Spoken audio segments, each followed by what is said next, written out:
C'est bon, tout est en place.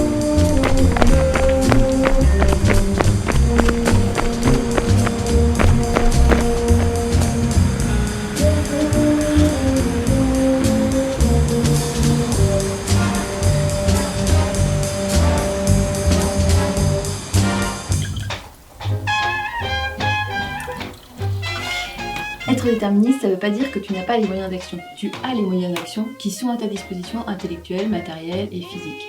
Mais tu n'as pas accès à ces moyens d'action. Non, mais je vois ce que tu veux dire, c'est exactement ça. Tu vois, dans la 3.0, là, ils sont en train de mettre en place l'univers persistant. Bon, bah, tu pourrais être des milliers de joueurs sur le même serveur, tu pourrais être pilote de chasse, transporteur, chasseur, mineur, et tout ça, ça sera pas basé sur tes points de compétences, ça sera basé sur tes skills réels dans le jeu. Non, mais là, ça va être un vrai truc de... Ah, ça va être GG.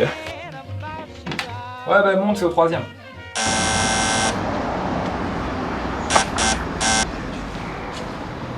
Non mais là, toi, je pense que Chris Roberts, là, il va nous sortir un truc de dingue. En revanche, comme tu n'y as pas accès, c'est ça qui favorise l'illusion de libre arbitre.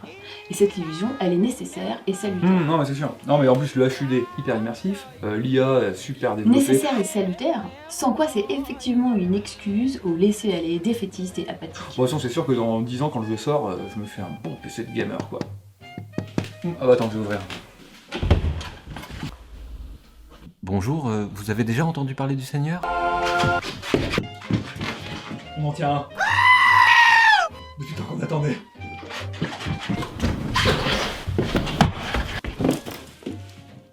Du thé! Du thé? Un petit gâteau? Alors, par contre, on commence.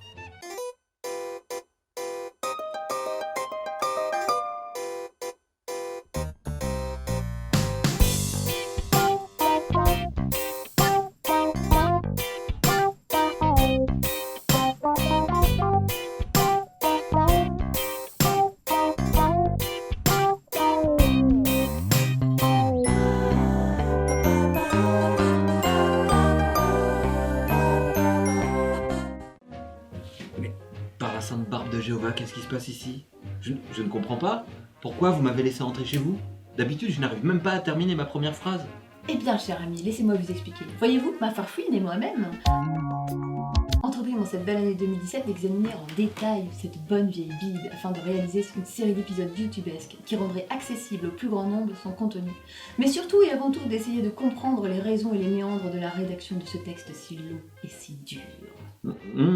C'est bizarre. On a fait un petit peu de mal à trouver une idée originale pour introduire délicatement l'ensemble dans un épisode pilote, et vous voilà. Alors, maintenant que vous êtes bien installés, vous allez pouvoir visionner avec nous les 23 épisodes et nous donner votre avis.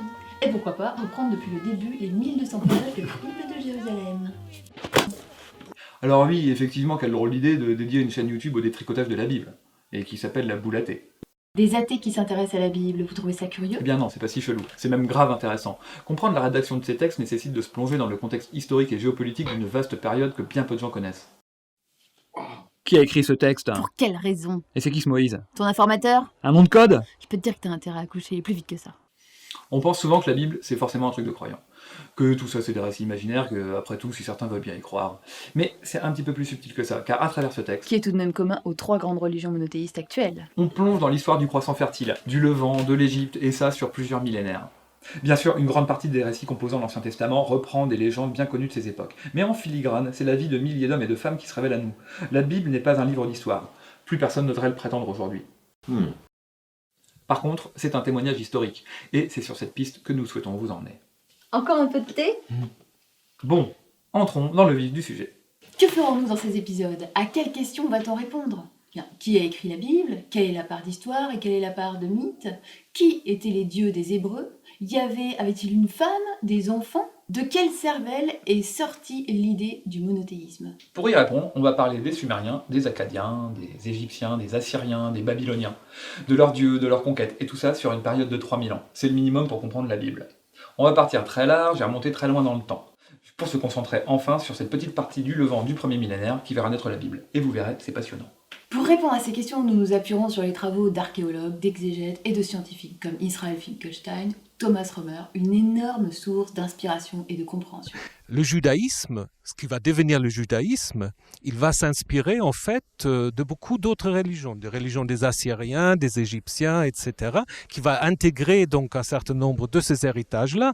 Contre autres, il va peut-être prendre position, mais le judaïsme n'est pas comme ça tombé du ciel. Et idem pour le christianisme, vous ne pouvez pas comprendre le christianisme si vous ne connaissez pas l'héritage du judaïsme qui est à l'intérieur du christianisme. La Bible, c'est un livre de référence pour certains pays. Le président des États-Unis lui-même, lors de son investiture, jure sur la Bible et le texte officiel du serment comporte la phrase « So help me God ». Que Dieu me vienne en aide. Des mots qui auraient été ajoutés par le président Washington lors de sa première investiture et gardés depuis. Et je rappelle que In God We Trust est la devise des États-Unis. On jure de dire toute la vérité et rien que la vérité sur la Bible dans plusieurs pays. Pour quelle raison ? On entend les hypochondriaques dire C'est ma Bible. Ou les permaculteurs dire. Oh oui, c'est ma Bible. Et moi aussi j'ai mes Bibles, et vous allez voir qu'il faut plusieurs Bibles. Dans la Bible des hellénistes, le Bailly, grec-français, dictionnaire grec-français, on trouve Tobiblion, attesté chez Hérodote, pour la première fois, un historien du 5e siècle qui est né à Halicarnasse, et qui nous intéresse particulièrement puisqu'il est parti en Mésopotamie, et notamment plusieurs fois à Babylone. Tobiblion désignait le papier à écrire. Biblia, c'est le neutre pluriel de biblion. Ça veut donc dire des livres. Et effectivement, la Bible, c'est plusieurs livres. Alors, pour désigner la Bible, on a choisi un mot grec pour désigner un livre qui n'est pas grec, en fait. Comment a pu-t-on en arriver là ? Ah bah parce qu'il y a plusieurs Bibles maintenant. Bah oui, Farfouine. Bah qu'est-ce que la Bible selon toi ? Bah tout le monde sait ça. Je sais pas moi, Jésus, Marie-Joseph, Adam et Ève, tout ça. Et puis surtout, Moïse qui ouvre la mer en deux.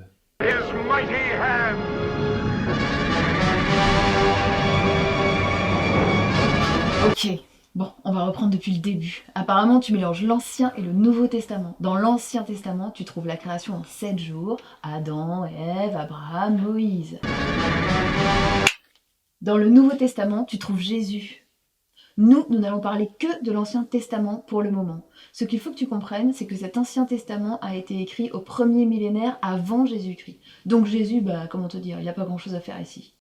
Imaginons plutôt un peuple qui se forme au 1er millénaire avant Jésus-Christ autour d'un texte qu'ils appellent la Torah. Ce texte est la base de la religion juive. Ce n'est que bien plus tard, au 1er siècle après Jésus-Christ, que certains dissidents juifs créeront une nouvelle religion appelée le christianisme, avec Jésus Christus en guest star. Ils garderont tout de même la Torah. Ah oui, les premiers chrétiens étaient juifs, tout de même. Et ils l'appelleront Ancien Testament.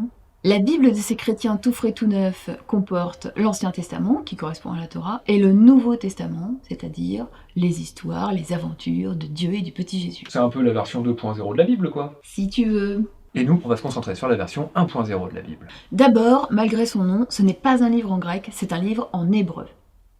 La Bible hébraïque se compose de 3 grandes parties. La Torah, ou Pentateuque, qui signifie 5 livres en grec, les prophètes, ou Névim, et les écrits, ou Ketuvim. Il y a 2 grands ensembles dans la Torah. La Genèse pose la question des origines. Dieu crée le monde, les hommes, il instaure la diversité des langues, il commence l'histoire des patriarches avec Abraham, Isaac, Jacob, Joseph, etc. La deuxième partie, qui couvre l'Exode, le Lévitique, les Nombres et le Deutéronome, parle de Moïse, de sa naissance jusqu'à sa mort. Les prophètes relatent l'histoire des rois d'Israël, Josué, David, Salomon et le petit Josias. Les écrits regroupent divers textes de traditions littéraires ou de réflexions philosophiques. La différence fondamentale entre la Bible hébraïque et l'Ancien Testament des chrétiens, c'est l'ordre des livres. Les chrétiens ont placé les prophètes à la fin, puisque c'est censé annoncer la venue du Christ. Nous allons nous concentrer sur les récits du début. Création, patriarche, roi, commune aux 2 versions. Toutes ces histoires se passent dans un passé présumé entre le 4e millénaire avant Jésus-Christ avec la création de la terre et des hommes par Dieu, et le 5e siècle avant Jésus-Christ avec la reconstruction du temple de Jérusalem. Les scientifiques et archéologues sur lesquels nous appuyons pensent que si quelques parties de la Bible ont été rédigées au 8e siècle, en revanche, la majeure partie a été rédigée entre 620 et 3e, 2e siècle avant Jésus-Christ. Par ailleurs, ces textes, rouleaux de papyrus, peaux de chèvre ou de vache, avaient une durée si limitée qu'il était nécessaire de les recopier sans cesse. En les recopiant, on pouvait retrancher ou ajouter d'autres passages. C'est ce qui peut expliquer l'impression d'incohérence interne ou de répétition. Oui, mais il est intéressant de noter que les manuscrits de Qumran, les plus vieux rouleaux retrouvés à ce jour, nous montrent que les textes bibliques ont très peu changé depuis le IIe siècle. Les scribes ont fait quand même du bon boulot. Bon alors la Bible, ça raconte quoi? Justement, ça tombe bien mon cher Farfouine, je vous ai préparé un petit résumé express. Oui, père. Attention, ce film n'est pas un film pour se moquer de la Bible. Merci de votre compréhension. Welcome to the jungle of the Bible. Oui, car dans ce récit, on trouve des meurtres, des jalousies, des infidélités, des trahisons. Regardons plutôt. D'abord, la création. Un dieu, à partir de rien, crée l'univers en parlant tout seul et en 6 jours. Parmi ces créations, il y a Adam et Ève qu'il crée à son image. Dans une des 2 versions de la Bible, Adam est créé avant Ève et Ève est créée à partir d'une côte d'Adam. Bon, ensuite, il y a le serpent, le péché, Dieu chasse Adam et Ève du paradis, il leur dit qu'ils vont en baver, eux et toute leur descendance, mais ils vont aussi faire beaucoup de conneries. Mais c'est normal, Dieu se montre injuste. Il commence par préférer des 2 enfants d'Adam et Ève, Abel à Caïn. Abel, l'éleveur d'animaux qui lui offre des chevreaux rôtis, à Caïn, l'imbécile de paysan qui lui offre des légumes bio. Donc Caïn tue Abel parce qu'il le jalouse. Et les humains descendent de Caïn, le meurtrier. Parmi leurs descendances hyper nombreuses et sans femmes, on compte les patriarches, qui vécurent plusieurs centaines d'années, pour certains, Mathusalem, 969 ans. Dieu les trouve nuls, il veut finalement les détruire avec un gros déluge, mais il va sauver quand même Noé et sa famille, à qui il conseille de partir sur une arche carrée qu'il aura construite, et à qui il conseille aussi d'embarquer un couple de chaque animal. Plus tard, parmi les nombreux descendants patriarches de Noé, on trouve Abraham, un des plus importants. Abraham, à qui Dieu s'est révélé pour la première fois dans l'humanité. Enfin, depuis qu'il a engueulé Adam et Ève. Abraham, donc, part de son pays pour rejoindre la terre promise par son Dieu. Malheureusement, les descendants d'Abraham sont faits esclaves en Égypte. Peu importe, l'histoire continue. Isaac, fils d'Abraham, a 2 fils de Rebecca, Jacob et Ésaü.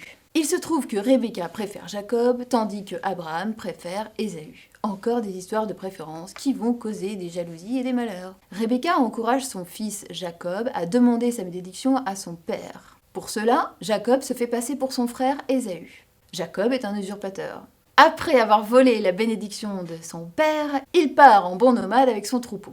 Ésaü est mécontent, mais on n'entend plus parler de lui par la suite, sauf bien plus tard, quand les 2 frères se retrouvent et que Ésaü pardonne à son frère. Jacob, parti de son côté, rencontre Laban, et surtout la fille de Laban, Rachel la belle.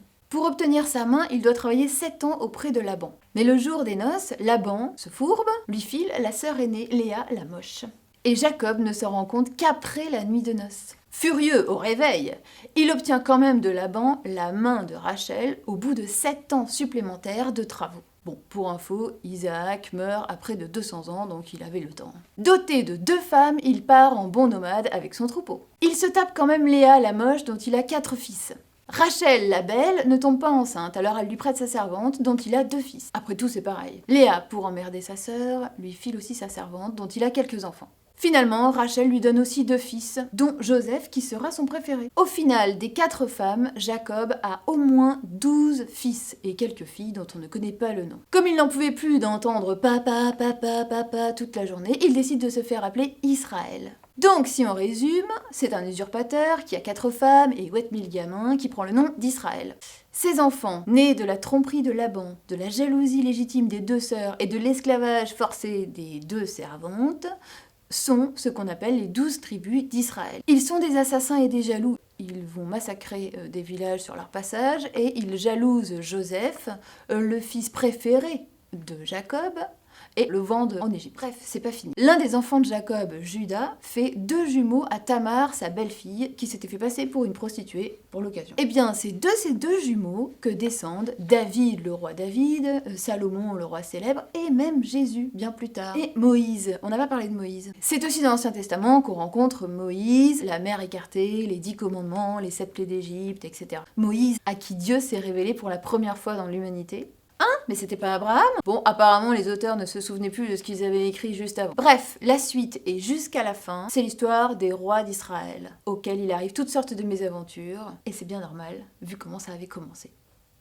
Bon, j'espère que ce petit préambule vous a donné envie d'en savoir plus. Et nous l'espérons, car nous avons encore 22 épisodes en stock pour vous rééduquer, bande de mécréants. De manière un peu moins caricaturale, j'espère. Mais bon, sans vouloir vous teaser comme une vulgaire bande-annonce de Game of Thrones, n'avez-vous pas envie de savoir quel était le doux prénom de la femme de Yahvé? En quoi Sargon-d'Akkad et Moïse étaient liés pour l'éternité? Si le temple du roi David à Jérusalem n'a jamais existé? Pourquoi la Bible comporte-t-elle plusieurs versions des mêmes histoires? À qui Dieu s'est révélé pour la première fois? Abraham ou Moïse? Que signifie le nom Israël? Abraham piquait-il des bourgs à dos de chameau?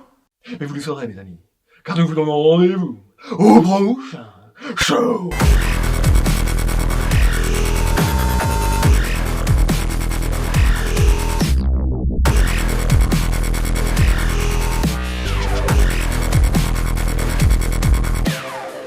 Mais alors du coup, vous avez vraiment la boule à thé?